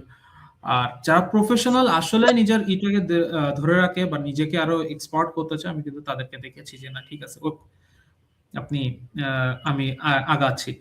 তো আমাদের ভিতরে যে হাইপটা কাজ করে, আমরা প্রচুর পরিমাণে মুভিজ দেখি। মুভিতে আমাদের ৩ বা ২টা থেকে ৩টা কিবোর্ডের বাটন চাপ দেয়, আমাদের টোটাল সিস্টেম কি হয়, আমাদের কেমন সিনারিও দেখে। বাট সিকিউরিটি ফিল্ডের এই যে description completely different, completely different. It's a কিছু কিছু সময় আমাদেরও 1 মান্থের উপরে সময় লাগে, কিছু কিছু সময় হয়তো ১ ঘন্টার ভিতর হয়ে যাচ্ছে। তো এটা ডিফারেন্ট। তো যারা আসতে চায় আমি অলওয়েজ এনকারেজ করি তাদেরকে আসা, কজ আমাদের পুরো ওয়ার্ল্ডে আমি যদি বলি, ওয়ার্ল্ডে এখনো পর্যন্ত ২৪ মিলিয়নের মতো জব ভ্যাকেন্সি ফাঁকাই আছে শুধুমাত্র সাইবার সিকিউরিটির জন্য, এবং এটা ডে বাই ডে ইনক্রিজেবল। আমি নট অনলি দ্যাট, আমি যদি বলি বাংলাদেশে almost Bangladesh is a growing field cyber সিকিউরিটিতে। তো আমি একদম একটা কথা বলি, তো এখান থেকে গত বছর নভেম্বরের দিকে আমি একটা ইন্টারভিউ সেশনে বসেছিলাম। সেখানে হচ্ছে আর কি আমি হায়ারার পারসন ছিলাম, অ্যাজ এ হায়ারার হিসেবে ছিলাম। আমার টোটাল ৬ জনকে আমি কালেক্ট করব এবং সিকিউরিটি ফিল্ডে। But believe me or not, এই ৬ জনের জন্য আমি ইন্টারভিউ কন্ডাক্ট করেছি 50 পারসনের। বাট আমি কাউকে জব দিতে পারি নাই, আমি কাউকে জব দিতে পারি নাই। আমি বেসিক, আমি একদম, আমার কিছু জানা দরকার নাই, তার কোনো এক্সপিরিয়েন্সও লাগবে না, বাট আমি তাকে জব দিব। বাট সে যদি যে বিষয় নিয়ে আমি কোশ্চেন করছি বা যে বিষয় নিয়ে সে আসলে ইন্টারভিউ দিতে আসছে সেই বিষয়টা সম্পর্কে না জানে, হাউ ক্যান আই, তাকে কিভাবে দিব? তো আমার যে That's the thing. সাজেশনটা থাকবে যে এই ফিল্ডে আসার জন্য আমার যে সাজেশনটা থাকবে যে একাডেমিতে আমাদের কিছু কিছু পোর্শন আছে, যে পোর্শনগুলো ডিরেক্টলি এই ফিল্ডের সাথে কানেক্টেড। আমি যদি স্পেসিফিক্যালি বলি, কম্পিউটার নেটওয়ার্কিং, মানে এটাকে যদি আমি এক্সাম্পল হিসাবে কম্পেয়ার করি, এই কম্পারিজনটা হয় যে আমাদের হিউম্যান বডিতে কিন্তু ব্লাড সার্কুলেট হয় হচ্ছে শিরা থ্রু দিয়ে, ভেন যেটাকে আমি বলি, ভেনের থ্রু দিয়ে। আপনার যদি ভেনই না থাকে শরীরের ভিতরে, আপনার কিন্তু ব্লাড সার্কুলেশন হওয়ার কোনো প্রশ্নই আসে না। তো ঠিক সেম ভাবে সিকিউরিটি ফিল্ডে বা সাইবার সিকিউরিটি বলেন বা এনি কাইন্ডস অফ সিকিউরিটি ফিল্ডের ভেন হিসেবে কাজ করে কম্পিউটার নেটওয়ার্কিং। তো কম্পিউটার নেটওয়ার্কিং যে ফিল্ডটা আছে সেই ফিল্ডটা আমাদের অবশ্যই জানতে হবে এবং ভালো মতো জানতে হবে। এখন আমি বলছি না যে আচ্ছা ঠিক আছে আপনি একদম এক্সপিরিয়েন্সড এক্সপার্ট লেভেলে জানেন, আপনি আপনার স্কিলকে আপ স্কিল করতে পারবেন, but as a varsity student হিসেবে আপনার তো একটা লিমিটেশন আছে, বা আপনার কতটুকু আপনার শেখাচ্ছে সেগুলোকে আপনি ভালো করে অ্যাডাপ্ট করার ট্রাই করেন। দেন আমাদের কোর্সে, হয়তো আমাদের ভার্সিটিতে এখনো আছে এটা, কম্পিউটার সিকিউরিটি নামে একটা কোর্স ছিল। এই কোর্সটা যেগুলো পড়ায়, দেন ক্রিপ্টোগ্রাফি রিলেটেড একটা কোর্স ছিল, হোপফুলি এটা মাহাদি স্যার কন্ডাক্ট করে। আমি আমার সময় মাহাদি স্যারকে পেয়েছিলাম। তো ক্রিপ্টোগ্রাফির যে বিষয়গুলো আছে, এই যে সিকিউরিটি ফিল্ডের যে বিষয়গুলো থাকে, এই সাব কোর্সগুলোকে ভালো করে করেন বা এই কাজগুলোকে ভালো করে করেন। দেন হচ্ছে আপনি আপ স্কিলের কথা চিন্তা করেন, হয়তো কোনো ইনস্টিটিউট থেকে হতে পারে, বা যদি পার্সোনালি শিখেন, পার্সোনালি শিখে আপনি এটাকে আপ স্কিল করার ট্রাই করেন। দেন যখন আপনি নিজেকে আপ স্কিল করলেন, দেন আমি সাজেস্ট করবো একটা ইন্টারন্যাশনাল ভেন্ডর নেওয়ার। সো ইন্টারন্যাশনাল ভেন্ডরটা আসলে কি জিনিস? সাপোজ আপনি নিজেকে খুব ভালো বলছেন, বাট প্রুফ কি? আপনি বলছেন স্যার আমি এই ফিল্ডে খুবই ভালো, আমি খুবই ভালো কাজ করি, বাট প্রুফ কি? নো, প্রুফ নাই। সো কেউ যদি অন্য কোনো পার্সন, সাপোজ ধরেন আমরা যেটা হয় যে ছোটবেলায় আমরা যেটা হইতো সেটা হচ্ছে যে বাবা মা আমাদেরকে জিজ্ঞেস করতো কিরে তোর পড়াশোনা কেমন যাচ্ছে, তা আমরা কি বলতাম যে ভালো যাচ্ছে। বিলিভ করতো? বিলিভ কিন্তু করতো না। তারা কি করতো? টিচারকে ফোন দিত যে আসলে আমার ছেলে ভালো করছে কিনা, রাইট? সো এই যে থার্ড পার্টি একটা মিডিয়াম, তো এই আমাদের ফিল্ড বলেন বা টেকনিক্যাল ফিল্ড বলেন বা নন টেকনিক্যাল ফিল্ডেও যদি সুযোগ থাকে, অবশ্যই অবশ্যই আমি বলবো যে ইন্টারন্যাশনাল কোনো সার্টিফিকেশনকে গ্রাব করা, যে সার্টিফিকেশনকে আপনাকে এটা প্রুভ করবে যে না ঠিক আছে you are the expert on that field. ঠিক আছে? সো এটা মাল্টিপলস হতে পারে। তো প্রথম যে সাজেশনটা থাকবে এটা গেল। দেন কম্পিউটার প্রোগ্রামিং অবশ্যই আমাদের দরকার আছে। আমার সিকিউরিটি ফিল্ডেও প্রোগ্রামিং দরকার আছে। এবং আমি যদি খুব স্পেসিফিক করে বলি, আমার সিকিউরিটি ফিল্ডে আমার দেখা পাতে এখনো পর্যন্ত আমরা পাইথন যে ল্যাঙ্গুয়েজটা আছে এই ল্যাঙ্গুয়েজটা কিন্তু ফ্রিকুয়েন্টলি ব্যবহার করছি, ফ্রিকুয়েন্টলি ব্যবহার করতেছি। কজ হচ্ছে এইটা দিয়ে আমরা অটোমেশনের কাজগুলোকে খুব ইজিলি রান করতে পারি। সো আমাদের জন্য প্রবলেম হয় না। তো আমি যদি বলি কেউ যদি সিকিউরিটি ফিল্ডে ইন্টারেস্টেড থাকে, আমার কাছে মনে হয় তার পাইথন সম্পর্কে নলেজ থাকাটা বেটার অপশন আমার কাছে মনে হয়। এখন বিগিনার লেভেলে অনেকে আমার কাছে এই কোশ্চেনটা করে যে স্যার বা ভাইয়া আসলে কি প্রোগ্রামিং দরকার এই ফিল্ডে আসার জন্য? আমরা তো টুলস বেসই কাজ করব মোটামুটি। আসলে কি আমাদের দরকার? তো এক্ষেত্রে আমার অ্যান্সার হয় যে হ্যাঁ লাগবে। আবার আরেকটা অ্যান্সার দিই যে না লাগবে না। দুইটাই। আমি লাগবে কখন বলছি আর লাগবে না কখন বলছি। লাগবে না তখন যখন আপনি একদম নতুন নতুন এই ফিল্ডে জার্নি শুরু করছেন, তখন আপনার হচ্ছে আস্তে আস্তে হয়তো টুলস দিয়ে, মাল্টিপল টুলস দিয়ে কাজ করছেন বা ছোট ছোট কাজ করতেছেন। বাট যখন আপনি এক্সপিরিয়েন্সড হবে, আপনার যখন আহ, সময়টা আরো বাড়বে, আপনার টাইম পিরিয়ড বা টাইম ডিউরেশনটা যখন বাড়বে, তখন কিন্তু অবশ্যই অবশ্যই আপনার এই ফিল্ডে মানে আমার কি বলে অটোমেশন বা ল্যাঙ্গুয়েজ, প্রোগ্রামিং ল্যাঙ্গুয়েজ দরকার। এটা গেল একটা। দেন সার্ভার ম্যানেজমেন্ট আছে এখানে। তো আমি প্রথমে অ্যাজ এ বিগিনার এন্ডে আমি সাজেস্ট করব সবাইকে প্রোগ্রামিং ল্যাঙ্গুয়েজ এবং নেটওয়ার্কিং এর উপরে বেশি ফোকাসড হইতে, যদি এই ফিল্ডে আসতে চায়। এটা তাদের জন্য বেস্ট। দেন যদি এই দুইটাকে ডান করে ফেলে, তারপরে আমরা সার্ভার ম্যানেজমেন্ট বলি, দেন হচ্ছে আমরা এই ফিল্ডে আসার ট্রাই করি। তো এটা একটা কমপ্লিট পাথ আছে, যে আপনি একদিনে এটা চলে আসলেন, বিষয়টা এমন না। এটার মাল্টিপল সেগমেন্ট আছে, সেগমেন্ট গুলোকে কমপ্লিট করে আমরা আসার চেষ্টা করি। বাট হ্যাঁ, ইটস স্টিল পসিবল যে হ্যাঁ কিছু থেকে আমরা ট্রেনিং করছি, ট্রেনিংটা একদম পার্টিকুলার এই ফিল্ডের উপরেই ট্রেনিং করছি, দেন আমরা ওখান থেকে হয়তো সার্টিফিকেশনকে গ্রাব করছি, দেন আমরা একটা জব ফিল্ডকে গ্রাব করতেছি। সো এটা হচ্ছে আমার সাজেশন থাকবে আমার জুনিয়রদের জন্য। আরেকটা বিষয়, হ্যান্ডস অন প্র্যাকটিস, এই বিষয়টা মানে আপনাদের যে সাইবার সিকিউরিটির যে ফিল্ডটা, এই ফিল্ডে হ্যান্ডস অন প্র্যাকটিসের বিষয়টা ঠিক কতটা গুরুত্বপূর্ণ? আমি যদি এটাকে একদম প্রিসাইসলি বোঝানোর ট্রাই করি আপনাকে, আহ, একটা রিয়েল টাইম এক্সাম্পল আমি দিতে পারি। সাপোজ আপনি এখন আমি যেমন ঢাকাতে থাকি, So, আমি 6 মাসের জন্য বা 4 মাসের জন্য ঢাকা থেকে চলে গেলাম। দেন আমি 4 মাস পরে আবার ঢাকাতে আসলাম। আমার জন্য ঢাকাতে এসে ঢাকার রোড চেনা, ঢাকার যে পরিবর্তনটা, এই পরিবর্তনটা কিন্তু আমার জন্য নেওয়া বা ক্যাপচার করা টাফ হয়ে যাবে, রাইট? কারণ আমি 4 মাস প্র্যাকটিসে নাই, আমি 4 মাস ওই রোডটা ইউজ করছি না, 4 মাস এখানে এনভায়রনমেন্ট আমি জানি না কি হচ্ছে। তো টেকনিক্যাল ফিল্ডের বিষয়টাও সেম।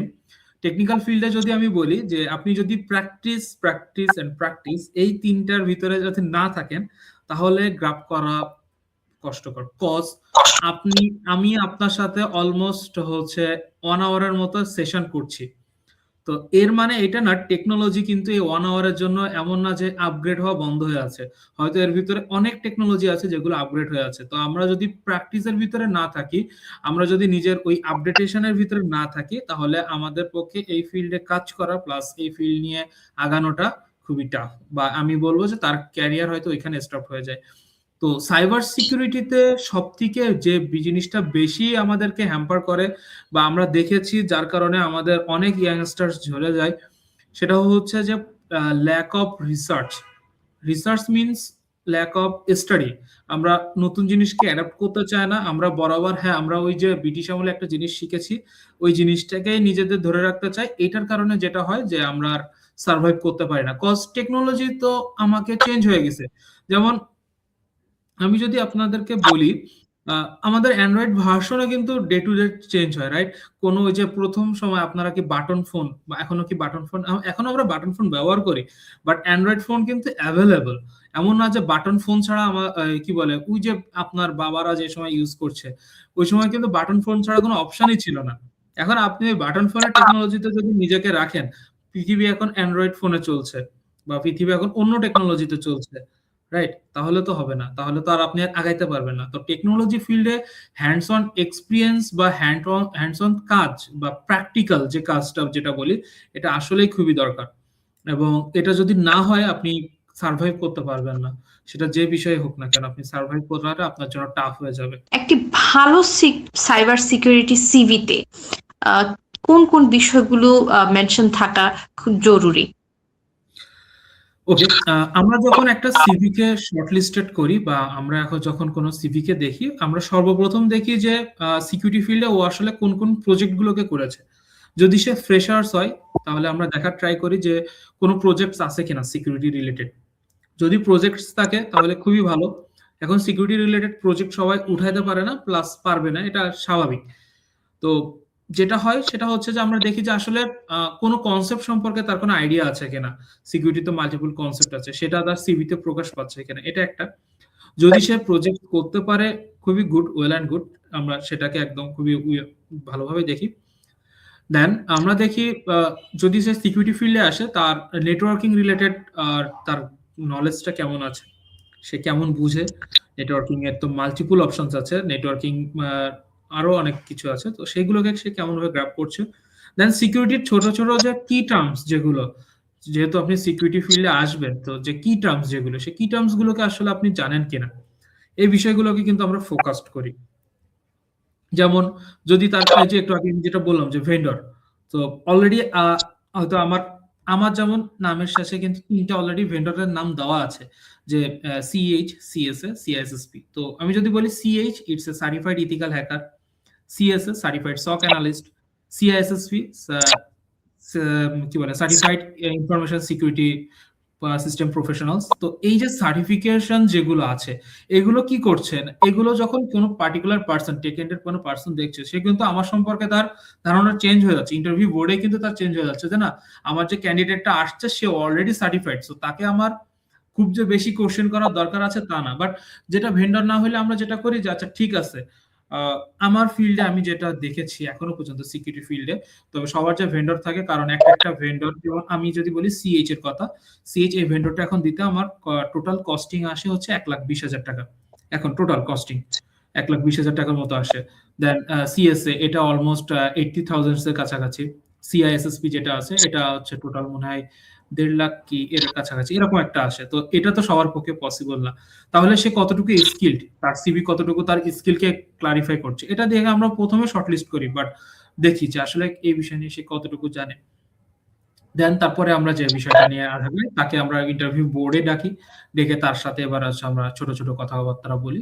তারপরে আমরা বুঝতে পারি যে আসলে এটা দিয়ে আমি কাজ উঠাইতে পারবো বা এটা দিয়ে আমি উঠাইতে পারবো কিনা, এগুলো আর কি। ওকে ভাইয়া, আহ, আপনার যে ডিগ্রিজ বা যে স্কিলস গুলোর কথা আপনি বলেছেন, যে সিইএইচ কিংবা সিএসএ বা সিআইএসএসপি, এই সার্টিফিকেশন গুলো সম্পর্কে সাধারণ মানুষের জন্য সংক্ষেপে কিছু বলতেন যদি। আর এই সার্টিফিকেশন গুলো ঠিক কতটা গুরুত্বপূর্ণ, আহ কোনটা আগে নেওয়া উচিত, এই বিষয়ে একটা ধারণা যদি ওকে, দিতেন। সো এখানে হচ্ছে আপনি আমার টোটাল ৩টা সার্টিফিকেশন দেখছেন, বাট আমি যদি বলি টোটাল আমার সার্টিফিকেশন ঝুলিতে এরকম ইন্টারন্যাশনাল ভেন্ডর টোটাল ১০টার মতো কিন্তু দেওয়া আছে অলরেডি আমার। সো সো এখন আমি যদি বলি এই সার্টিফিকেশনস গুলো প্রত্যেকটা ফিল্ডের জন্য দরকার। যেমন আমি যদি বলি আমার ক্যারিয়ার জার্নির শুরুর দিকে, একদম শুরুর দিকে আমরা কিন্তু সিসিএন এটা কমপ্লিট করে ফেলেছিলাম। সিসিএন এর যে ভেন্ডরটা আছে সেটা হচ্ছে কি, মানে নেটওয়ার্কিং এর যে ভেন্ডরটা আছে, ইন্টারন্যাশনাল ভেন্ডর, সেটাকে আমরা কভার করে ফেলেছি। দেন আমরা যখন আস্তে আস্তে এটাকে আগিয়েছি, বা আমি আমার ক্যারিয়ারের আপ স্কিল যখন করেছি, আমি একটার পর একটা একটার পর একটা সার্টিফিকেশন দিয়েছি বা ভেন্ডর গুলোকে দিয়েছি, যেটা আমার ইন্টারন্যাশনালি আমাকে একটা লেভেলে নিয়ে গিয়েছে। এখন যেটা হয় সেটা যে এটা যে সুবিধাটা, সুবিধাটা নিয়ে যদি আমি বলি, আপনি আমি এখন যেমন দেশে কাজ করছি, দেশের বাইরে ক্লায়েন্ট যখন আমার পোর্টফোলিও দেখছে কোনো কাজের জন্য বলতেছে, তাহলে সে আমি পোর্টফোলিও দেখাচ্ছি, দেন সে আমাকে কিন্তু আমার যে রিজিউম বা আমার যে সার্টিফিকেশন, সেই সার্টিফিকেশন দেখে সে আমাকে কিন্তু একটা জিনিস বলছে যে okay, this person is perfect for our work. Then আমরা কিন্তু ইন্টারন্যাশনাল কাজগুলোকে গ্রাব করতে পারছি খুব ইজিলি। আর বাইরের কান্ট্রি যে বিষয়টা হয়, বাইরের কান্ট্রি তখনই আপনাকে কোনো একটা পার্টিকুলার প্রজেক্ট দেয় যখন সে দেখে যে না ঠিক আছে, আমি যে পার্টিকুলার পার্সনকে দিচ্ছি সেই পার্সনটা এক্সপিরিয়েন্সড। তো ইন্টারন্যাশনাল ভেন্ডর যেগুলো আছে সেগুলো হচ্ছে আপনার যে জব গ্রাফিং বলেন, মাল্টিপল প্রজেক্ট গ্রাফ বলেন, তো এই প্রজেক্ট গ্রাফ গুলোকে হেল্প করে। সো আমি জানি না আমার জুনিয়ররা এটা নিয়ে কি মনে করে, বাট আমি যদি বলি যে হ্যাঁ, আমি নর্মাল একটা এক্সাম্পল দিই। সাপোজ ধরেন আমি ১০ দিনের একটা প্রজেক্ট নিলাম, মাত্র 10 ডেজ। ওকে, সো আমি আমার অডিয়েন্স বা আমি আমার হোস্টের কাছে একটা কোশ্চেন করতে চাই, একটা ১০ দিনের প্রজেক্টে বাইরের কান্ট্রি বলেন বা বাইরের পার্টিকুলার গভর্নমেন্ট বলেন বা আমাদের গভর্নমেন্টই বলেন না কেন, আপনাকে কেমন অ্যামাউন্ট পে করতে পারে? গেস। স্পেসিফিক আইডিয়া তো নেই, 10 to 20K। ৫ দিনের একটা প্রজেক্টে আমরা যদি বলি যে আমরা ৬ লাখের মতো বাজেট করি বা বিল করি, তাহলে সেক্ষেত্রে বিষয়টা অনেক বেশি বলতে গেলে, হ্যাঁ, তো অ্যামাউন্ট। এই যে আইডিয়া গুলোকে আমরা নিয়ে আসছি। সো একটা যে বললাম না একটু আগে যে জবের বিষয়টা ইন্টারন্যাশনাল, আমি যদি বলি আমাদের আমাদের বাংলাদেশ কান্ট্রিতে এখন কিন্তু যে সিকিউরিটি ফিল্ডে, যেহেতু আমাদের বাংলাদেশের একটা বিষয় খুব খারাপ লাগবে শুনতে, সেটা হচ্ছে বাংলাদেশ সবসময় বাংলাদেশের যে কোম্পানিগুলো আছে, এই কোম্পানিগুলো তার এমপ্লয় চায় না, এই কোম্পানিগুলো সবসময় লেবার চায়। যে আমার জন্য কাজ করবে। তো আমি যদি বাংলাদেশের কথা বলি, বাংলাদেশ কান্ট্রিতে আমাদের দেখি যে বেসিক এন্ডে আমার একটা সিকিউরিটি ফিল্ড, মানে যে একদম জুনিয়র লেভেলে ঢুকছে, বা আমার কোম্পানির কথা যদি বলি বা অন্য কোম্পানির কথা যদি বলি, অ্যাজ এ সিকিউরিটি ইঞ্জিনিয়ার আমি যখন হায়ার করছি, আমি কিন্তু মোটামুটি তাকে 35 থেকে 40 এর কাছাকাছি একটা স্যালারি দিচ্ছি, একদম কিন্তু ফ্রেশারকে, যেটা অন্য ফিল্ডে হয়তো দিচ্ছে না, বা ইসে 35 থেকে 40 এর মতো একটা পাচ্ছি, বা কিছু কিছু অর্গানাইজেশন আরো কম দিতে পারলে তো আরো ভালো তাদের। বাট ইন্টারন্যাশনালি আমি যদি বলি, বাইরের কান্ট্রি, খুব বেশি দূর যাব না, আমি আমার পাশে আসতে আছি সিঙ্গাপুর। সিঙ্গাপুরের হয়তো জানি আমরা, তো এই সিকিউরিটি ফিল্ড, বা আমি যদি বলি ইউএস এর কথা বলি, ইউএসএ তে কিন্তু একদম ফ্রেশারের একজন স্যালারি শুরু হয় হচ্ছে 2 লাখ টাকা থেকে, বাংলাদেশি অ্যামাউন্টে 2 লাখ টাকা থেকে তার স্যালারিটা শুরু হচ্ছে। So that's the difference between us and them. So এই ফিল্ডের জব গ্রাফটা না যেমন কষ্ট আছে, প্লাস হচ্ছে যদি জব গ্রাফ হয় এটাতে মানে নিজের যে একটা স্যাটিসফ্যাকশন, যে না আমি একটা কাজ করলাম, এই কাজের যে একটা স্যাটিসফ্যাকশন, এই স্যাটিসফ্যাকশন বা কোম্পানি থেকে আপনার যে ইন্সপিরেশনটা প্রোভাইড করে, বা যেটাকে অনার বলি, অনার মানি প্রোভাইড করছে, এটাও কিন্তু একটা হ্যান্ডসাম। তো আমাদের জন্য এটার কাজ করাটা মজা হয়, প্লাস হচ্ছে নিজের ভিতরে একটা আগ্রহ আসে। এখন আপনি সপ্তাহে 7 দিন অফিস করতেছেন, বা সপ্তাহে মানে অফিস করতেছেন 12 ঘন্টা অফিস করতেছেন, আপনি স্যালারি পাইতেছেন 15,000 টাকা, 10,000 টাকা, তখন আপনার যে ইন্সপিরেশনটা কাজ করে ওই জবের পিছনে, এই ফিল্ডে ওইটা কাজ করে না। বাট এই ফিল্ডের জার্নিটা, প্রথম জার্নিটা হয় আমাদের জন্য কষ্টকর। এটা গেল, বাট কোশ্চেন আমার এটা ছিল না, কোশ্চেনটা ছিল ভেন্ডরটা আসলে কি। তো ভেন্ডরটা হচ্ছে, আমি যদি ইন এ সিঙ্গেল ওয়ার্ড বোঝাই, ভেন্ডরটা হচ্ছে ইন্টারন্যাশনালি রিকগনিশন। আমি ইন্টারন্যাশনালি রিকগনাইজড একজন পারসন, এই ফিল্ডের কাজ করার জন্য ইন্টারন্যাশনালি রিকগনাইজড একটা পারসন। তো ওয়ার্ল্ডে যখন কাজ হয়, মাল্টিপল যখন টেন্ডার লঞ্চ হয়, বা মাল্টিপল যখন প্রজেক্ট আসে, তখন কি হয়, এরা এক্সপিরিয়েন্স পারসনকে খুঁজে। তো এক্সপিরিয়েন্স পারসন হিসেবে আমরা যখন আমাদের পোর্টফোলিওকে শো করি, তখন তারা আমাদেরকে এই প্রজেক্টগুলোকে দিয়ে দেয়, বা প্রজেক্টগুলোকে আমরা গ্রাব করতে পারি ইজিলি, কজ আমরা পারসন এরকম, প্লাস আমরা এক্সপিরিয়েন্স। তো এটাকে ফুলফিল করছে কিভাবে, আমার এই ভেন্ডর গুলা। বুঝাতে পেরেছি হোপফুলি আমি। ইয়েস ভাইয়া, আমরা বুঝতে পেরেছি। ভাইয়া, বাংলাদেশের সাইবার সিকিউরিটির যে জব মার্কেটটা, এই জব মার্কেটের ফিউচারটা কেমন? ওকে, আমি যদি বলি বাংলাদেশের সাইবার সিকিউরিটির ফিউচারটা আসলে ব্রাইট, ইটস ট্রু। কারণ আমরা 24 সালে যেমনটা দেখেছি, 25 সালে তার থেকে আমরা বেশি দেখেছি, এবং 26 সালে কিন্তু আমরা আরো বেশি দেখবো ইভেনচুয়ালি। আমরা কিন্তু এটাও দেখেছি 24 সালে যে সিকিউরিটি ফিল্ডে আমার টোটাল 30টাও নিয়োগ আসতো না, সেখানে 25-এ আমরা দেখেছি টোটাল 150 থেকে 200-র মতো সার্কুলার পাবলিশড হয়েছে, যেখানে স্পেসিফিক করে বলাই আছে যে না, আমার সাইবার সিকিউরিটি ইঞ্জিনিয়ার্সই দরকার, আমার সাইবার সিকিউরিটি পার্সন দরকার। এবং মোস্ট অফ দ্য ইন্টারেস্টিং যে আমাদের বাংলাদেশ ব্যাংকও কিন্তু সাইবার সিকিউরিটি পার্সন হায়ার করেছে, প্লাস গভর্নমেন্ট যে অর্গানাইজেশনস গুলো আছে, সেই অর্গানাইজেশনস গুলোকে অর্গানাইজেশনস গুলো এই পার্টিকুলার ফিল্ডের পার্সন, এক্সপিরিয়েন্স পার্সনকে হায়ার করছে। সো 26-এ আমরা আশা করছি এই ফিল্ডটাকে হয়তো আরো 30 থেকে 40% গ্রো আপ হবে, এটা আমরা আশা করছি, এটা আমাদের expectation. But with the some political reason হোক, বা অন্য কোনো পার্টিকুলার রিজন হোক, আমাদের যদি বলি এই বিষয়টা আসলে একটু থমথমে অবস্থাতে আছে বর্তমান সময়ে। তো আমরা আশা করছি যে না, ঠিক আছে, এই ফিল্ডটা আরো বাড়বে, এই ফিল্ডটাতে হয়তো আমরা আরো ভালো কিছু পাবো, আরো ভালো কিছু জব অপরচুনিটিস আমরা এই ফিল্ডটাতে আরো গ্র্যাব করতে পারবো। আপনার কাছে ক্যারিয়ার বিষয়ে বা স্টুডেন্টদের জন্য জানতে চাওয়া আমাদের লাস্ট কোয়েশ্চেন, সেটা হচ্ছে একজন স্টুডেন্ট কিভাবে বুঝতে পারবে যে সে সাইবার সিকিউরিটিকে নিজের প্রফেশন হিসেবে বেছে নেওয়ার জন্য উপযুক্ত? অ্যাজ এ স্টুডেন্ট হিসেবে, বা প্রথম দিকে যদি আমি এই বিষয়টাকে বলি, তাহলে এখানে আসলে অ্যাজ এ স্টুডেন্ট হিসেবে আপনি যে প্রথমেই যখন আপনি যেদিন দেখবেন, বা আপনার যে ইন্টারেস্টেডটা দেখবেন যখন কাজ করছে, যে না ঠিক আছে, সিকিউরিটি ব্যারিয়ার কিভাবে ইনশিওর করছে, আমি একটা পার্সনকে টেকনিক্যালি কিভাবে সিকিউর করছি, এই বিষয় নিয়ে যখন আপনি কাজ করবেন, এই বিষয় নিয়ে যখন আপনার নিজের ভিতরে কাজ করার যে স্প্রিয়া, যেটা আর কি বলি, স্প্রিয়াটা যখন আপনি বুঝতে পারবেন, না ঠিক আছে, এই ফিল্ডগুলোকে আমার কাজ করতে ভালো লাগছে। যেমন ইউনিভার্সিটি লেভেলে আমার প্রচুর পরিমাণে কাজ করতে ভালো লাগতো ক্রিপ্টোগ্রাফির উপরে, যেটাকে আমরা কম্পিউটার সিকিউরিটি, খুব ডিফেন্ডিং একটা সিকিউরিটি বলি, ক্রিপ্টোগ্রাফির উপরে, যে ফিল্ডটা হয়তো আমাকে আরো এই ফিল্ডের মানে কি বলে, এই ফিল্ড নিয়ে আরো কাজ করতে, আরো মানে আসতে আমাকে হেল্প করেছে। সেই যে বিষয়গুলো থাকে, এইগুলো আসলে টুকটাক করে মানে আমার ক্ষেত্রে একরকম, আরেকজনের ক্ষেত্রে হয়তো একরকম। But most of the cases আমি দেখেছি যারা সিকিউরিটি নিয়ে রিসার্চ করে বা যারা মানে ভার্সিটি লাইফের যে ক্রিপ্টোগ্রাফি বা এই যে টাইপস এর যে সাবজেক্ট গুলো আছে, যেগুলো আমার টেকনিক্যাল এন্ডে বা হ্যাঁ অ্যাজ এ সফটওয়্যার ডেভেলপার, তার যখন একটা আমি যেটা ইজিলি বুঝি সে কোডিং এ যখন মনে হয় আচ্ছা কোডিং করতে তো আমার ভালো লাগছে, তাহলে আমি সফটওয়্যার ডেভেলপমেন্ট সাইডে যাব। বাট আমরা অনেকে জিজ্ঞেস করি ভাই আমি নেটওয়ার্কিং করতেছি বাট এর ফিউচারটা কি? তো আমার কাছে মনে লাগে যে যারা আমার নেটওয়ার্কিং এ যারা যেসব ভাইরা করে বা নেটওয়ার্কিং যে যাদের ইন্টারেস্টেড ফিল্ড হিসেবে কাজ করে, আমি বলবো যে তাদের হ্যাঁ তোমরা এই ফিল্ডে ধরে রাখো, তোমাদের এই ফিল্ডের যে আপার ভার্সনটা হচ্ছে আমার সিকিউরিটি। তুমি যখন নেটওয়ার্ক নিয়ে পুরো ওয়ার্ল্ড নেটওয়ার্ক কানেক্টিভিটির উপরে চলছে, পুরো ওয়ার্ল্ড আপনি যে কিছুই করেন না কেন, হ্যাঁ যে সফটওয়্যার ইঞ্জিনিয়ার সেই সফটওয়্যারটা আমার ডেভেলপ করে দিচ্ছে, সেই সফটওয়্যারটা কিন্তু একটা ডেডিকেটেড সার্ভারে ডিপ্লয় করছে। এন্ড আমি সেই সার্ভারটাকে অ্যাক্সেস করতে গেলেও আমার নেট কানেক্টিভিটি দরকার বা নেটওয়ার্ক দরকার। তো যখন আপনি নেটওয়ার্কটাকেই ইউজ করছেন, তাহলে ওই নেটওয়ার্কটা যে আপনি সিকিউর ভাবে ইউজ করছেন এটা ইনশিওর করার রেসপন্সিবিলিটি কিন্তু as a cyber security engineer.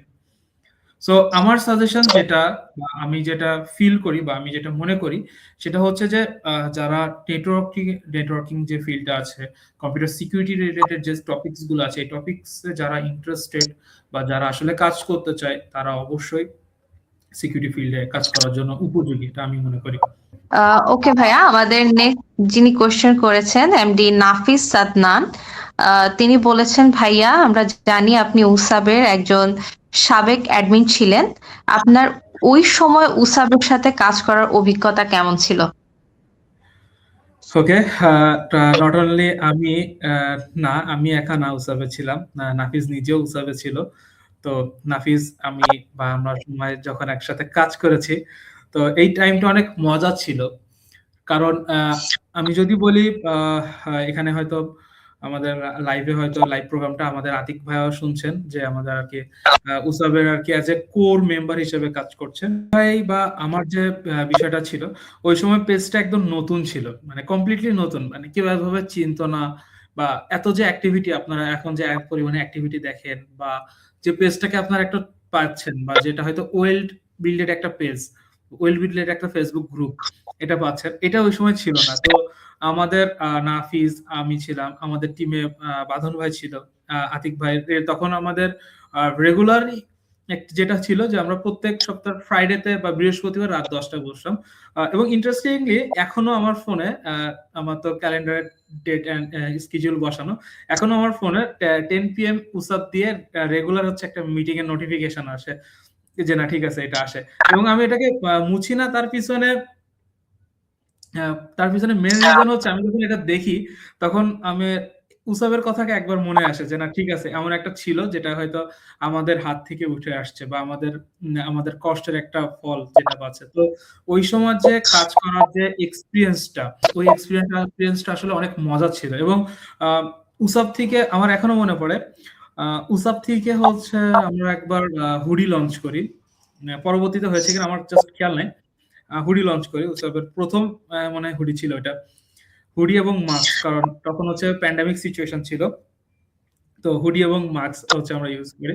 তো নাফিস এর কথা আমি যদি বলি, নাফিস ওই বেচারা মনে হয় রাত্রে পর্যন্ত, নাফিস নাকি আমি আতিক ভাই, আমার নামটা বোধহয় খেয়াল নাই, তো রাত্রে 10টা 11টা পর্যন্ত যেখানে হুডি বানাই ওখানে বসে বসে হুডিটা কি ডিজাইন হবে, কি হচ্ছে না হচ্ছে এগুলো দেওয়া, প্লাস 3 ক্যাম্পাসে যে ডিভাইডটা হুডি, এটা আসলে মানে মানে অনেক ওই সময়টা আসলে মানে আমি বোঝাইতে পারবো না যে উসাবের পিছনে আমরা কি ছিলাম বা উসাব আমাদের জন্য কি ছিল।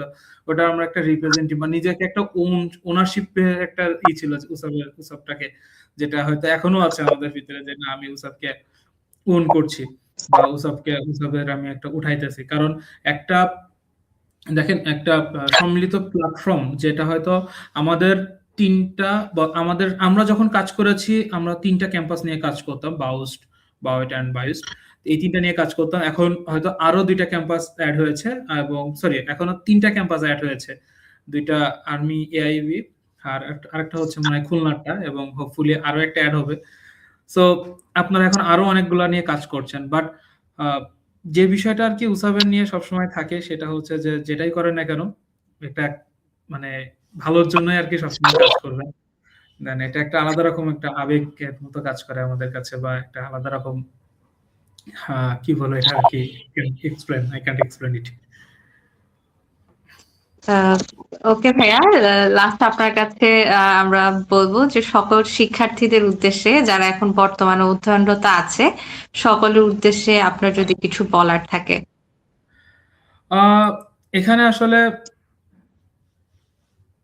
বলার বলতে আমি যদি সবাইকে সাজেস্ট করি, ভার্সিটি যে লাইফটাতে আছেন এখন আপনারা, যে লাইফটা পার করছেন, এটা লাইফে সবথেকে বেস্ট লাইফ পার করছেন। তো এই লাইফটাকে কিভাবে কাজে লাগানো যায়, ফ্রুটফুল করা যায় সেটাও করেন। আবার এটাও বলছি না যে না ঠিক আছে এই লাইফটাকে কাজে লাগাইতে গেলে ভার্সিটি লাইফের যে মজা, যে আনন্দটা, এই আনন্দটাকে মিস করেন।